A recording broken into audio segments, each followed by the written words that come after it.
Hey, what's up, y'all? It's Knowledge. Welcome to Brews and Reviews, and today I'm counting down the top 10 albums of 2020 so far, and I am sipping on a Czechvar from the Czech Republic, a B dark lager that's coming in at 4.7%, and this has a good, strong flavor, and let's get into these good, strong albums.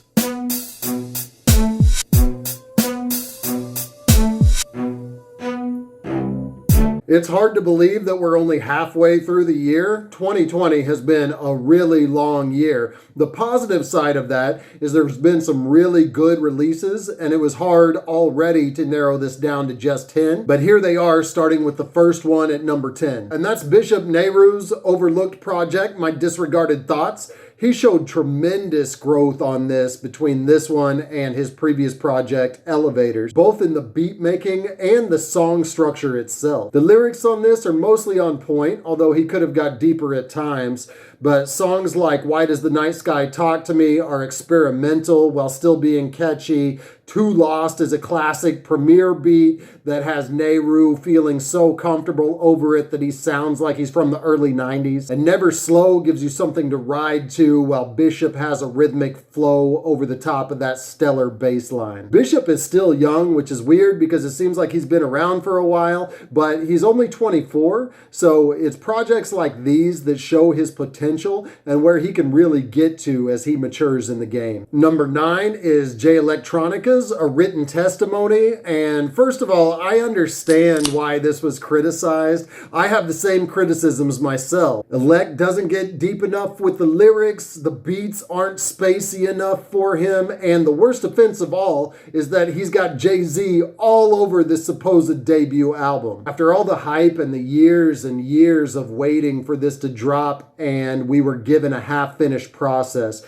believe me, I understand, and me placing this at number 9 doesn't take away from any of those criticisms. What it does show, though, is that this could have been top 5 if we had gotten what we really expected from Jay Electronica. But it still cracks the top 10 at mid-year because you can't deny how enjoyable some of these songs are. Never mind that we were let down. Let's just enjoy these tracks. Just imagine that this wasn't advertised as a debut album, and imagine that it was marketed as a collab album. Then we would love it. Jay-Z spits more fire on this than we've heard out of him lately. From the blinding with the pumping bass to the hazy Alchemist production on Neverending Story to the lyrical greatness glimpses on Universal Soldier and the introspective musings of API DTA. Number 8 is Eminem's Music to Be Murdered By, and I also understand the criticisms of this album, and I don't take away from that either by placing this at number 8. It's terribly uneven throughout,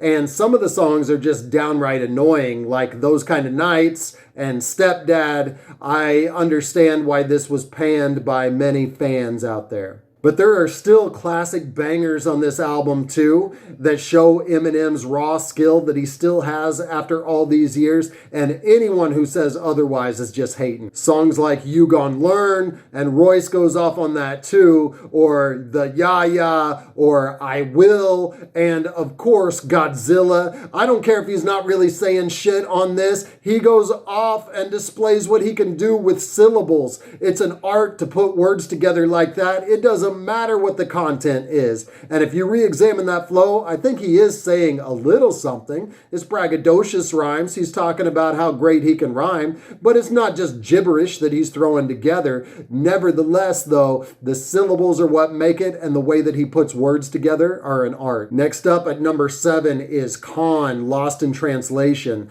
This is the first of many EPs that made it onto the list this year, and one of many projects that K.A.A.N put out this year. I love his ability to change up with each project and be versatile in his approach to music making. And on this one in particular, he had a good 90s feel with jazz rap and a good boom bap sound. And the key to making a good EP is making a tight, good listen with no skippable tracks, and he accomplished that with tracks like Pino, Aquila, and Rosenha. Coming in at number 6 is Kota the Friends, Everything. And I said in my review of this album that it's a contender for Album of the Year. year. It's not quite there at number 6, but hey, many good things have come out this year, and we'll see how this one grows over time. Kota, to me, though, will always remain a top artist because he keeps in mind that the point of music is to make you feel something, and Kota chooses to make you feel good, and there's nothing wrong with that. The positivity that he creates and the chill vibes that he projects on this one are just the perfect distraction to give you an escape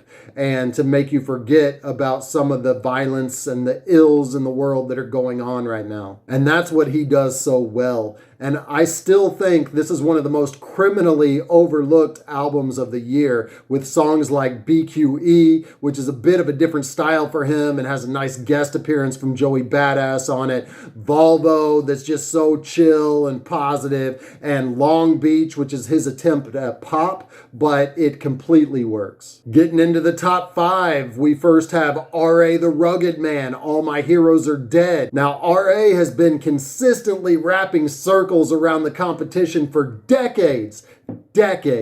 He took a 7-year break and it was like he never left. This is completely comparable to his previous project, with hype tracks with Wu-Tang appearances like Dragonfire and EKNY, showing up what Eminem did on Godzilla with Gotta Be Dope, punchline heavy joints like Contradictionary and The Big Snatch, to thoughtful, lyrically dense tracks like Who Do We Trust and Malice of Mammon. This is an extremely complete album that's a ride and gives you a bit of everything. Number 4, one of my favorites from early on in the year, Denzel Curry and Kenny Beats, Unlocked. They packed so much into this 18-minute EP. Curry has so many different styles and so much energy. He reminds me of a Busta Rhymes with a DMX type of voice. And speaking of DMX, he does his best DMX impression on this, something that you don't hear any young MCs do these days, and he does it extremely well. And Kenny sounds at his most inspired that we've ever heard him,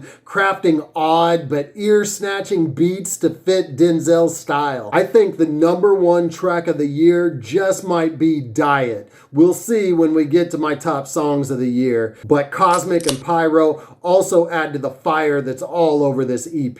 The whole thing is great, and if it was an LP that maintained the same style that we heard on this 18 minutes for a full 30 minutes or so, it just might be the album of the year. Coming in at number 3 is K.A.A.N's Blissful Awareness, and when I said that Kota was criminally overlooked, this by far is the most slept on album of the year. Don't sleep on K.A.A.N. Check this out, Blissful Awareness, if you haven't heard it, and give it a chance if you already have heard it some. I liked it from the beginning, but the more and more I listen to it, the more and more it grows on me. So let it sink in. It's grown on me quite a bit more since I did the review on this, and I'm realizing even more K.A.A.N's versatility that he displays on this project. K.A.A.N is really doing something special, and it's amazing that he could drop a project this great after already dropping a good EP just a few months earlier in Lost in Translation. The most accessible track on this is Reaper, so if you're just trying to get into it, stick with that one, or if you're trying to show somebody K.A.A.N's skill in music making, show them Reaper. But Breakthrough, Someone, and The Abyss are all also standouts on this album. The dude has a lot of heart in his songs, and that may be why he releases them so quick, because it's so much more about the feeling